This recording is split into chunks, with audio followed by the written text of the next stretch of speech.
If our individual tribal members are well and healthy, then our families are well and healthy. And if our families are well and healthy, then our communities are healthy and strong. And if our communities are healthy and strong, then all of Indian country is strong. The goal of the Tribal Practices for Wellness in Indian Country grant is to bring about wellness and help build back resilience in our communities by providing cultural teachings and helping promote our seasonal cultural activities, our Anishinaabe traditional teachings, and to really reclaim a lot of our teachings and values and traditions that have been forgotten over the years.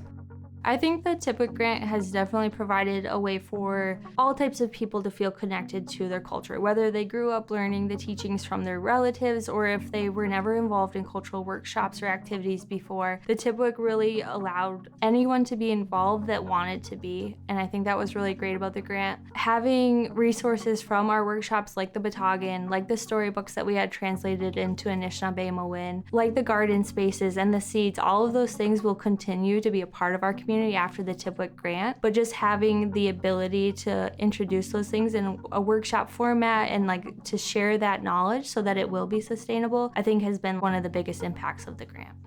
As we know, our tribal communities have been through a lot and have higher rates of obesity, chronic disease, a lot of health risk factors. And the great thing about this TPWIC grant is that it's really trying to help overcome a lot of those health risk factors by encouraging us reclaiming our traditional teachings and ways of life through seasonal cultural practices and intergenerational learning and things that will help build resiliency back in our communities.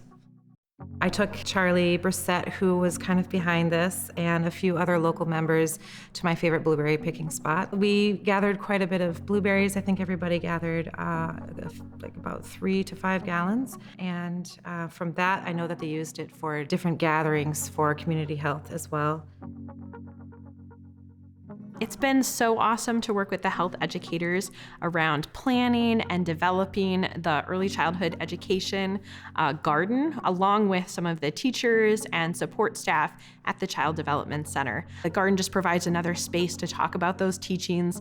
By growing vegetables in there, the kids have a chance to connect with the land, to participate in gardening, and just all this great research out there that shows that relationships young children form around fruit and vegetable consumption just matters for our entire lifetimes.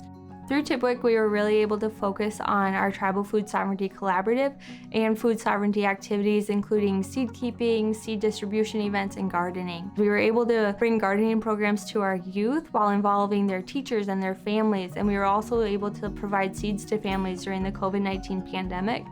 Here in Michigan, when the stay-at-home orders, were first enacted for public health and public safety, I think we saw just a huge surge in people's concern about disruptions in the food chain and supply lines. And then also at the same time, that really fueled an interest in gardening, both for people who, I wouldn't call them beginning gardeners, more as like return gardeners. So folks who had maybe grown up with gardening, but had like stepped away from it, kind of going back to that, as well as people who maybe hadn't gardened before or had gardened just a little bit, wanting to do more and grow more. It was nice to be able to offer people something tangible that they could work on to take care of their health at a time where they were really concerned about their health and where they were maybe having some anxieties around just being able to provide healthy food for their families. We were able to do medicine harvesting, berry harvesting, intergenerational storytelling, elder and youth socials to try to bring about that connection again for our youth and our older generations, our elder generations. The Monoman harvesting year after year, not only with our own tribal community members, but also with our school and our students in our local school. It's comforting and it's really empowering to know that those teachings are happening. Now that they know those teachings, they won't forget them. And they could even pass those teachings on to other people that they know. And that those kinds of teachings and those kinds of changes in our community wouldn't have happened without the Tribal Practices grant. For me to promote language in any way possible is very important. So to be able to work with Shirley Recollet and to come to some kind of consensus in terms of how do you translate a book like Little Red Hen, or any other translations, really, it's difficult. And so to be able to promote our language, so important. Without it, we lose our identity, we lose our sovereignty. The importance cannot be understated.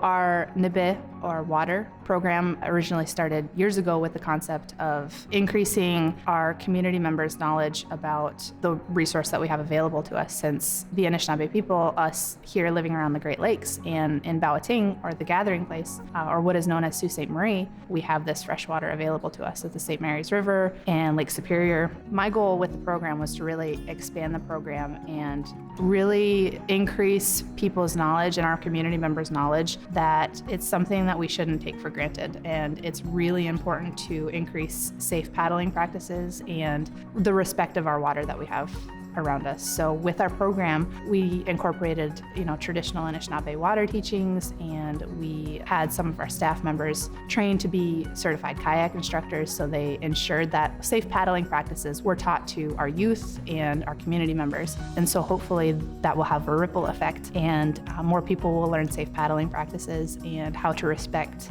our waters around us, our Nibe.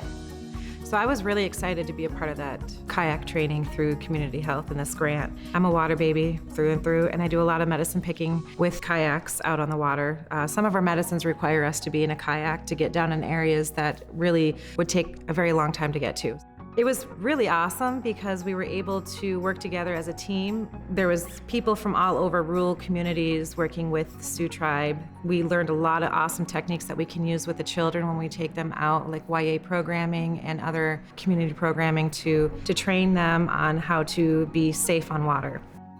I think the most significant change I've seen in myself after working on TPWIC programs is really I've come to understand maybe my place better in our tribal community. I didn't grow up learning about our culture or attending activities or ceremonies or anything. And now I really understand that even if you come to the table knowing nothing, there's always work to be done, and there's always someone you can help or somewhere you can be helpful. And by working on our TPWIC programming and the workshops, I really think there is value in putting yourself out there. Even if you don't know much about the culture, there's always somebody that's willing to teach you, and there's always somewhere that you can help others learn about it too. I think the most impactful thing for me as a community partner being part of the TPWIC programs has been just seeing how open we can be, and with Sioux Tribe community health educators being willing to pool resources to do more and just offer more programming or reach more community members. I really believe that it's important to keep learning these teachings and to keep doing these activities, because as new generations grow up and become parents or create their own families, doing these programs to continue learning these teachings is really important, so that our traditional ways of life and our traditional ways of living are not minimized, that more of our community embraces our teachings, because that really is how we get back to wellness, and that's really how we get back to being whole as a community and as an Anishinaabe people.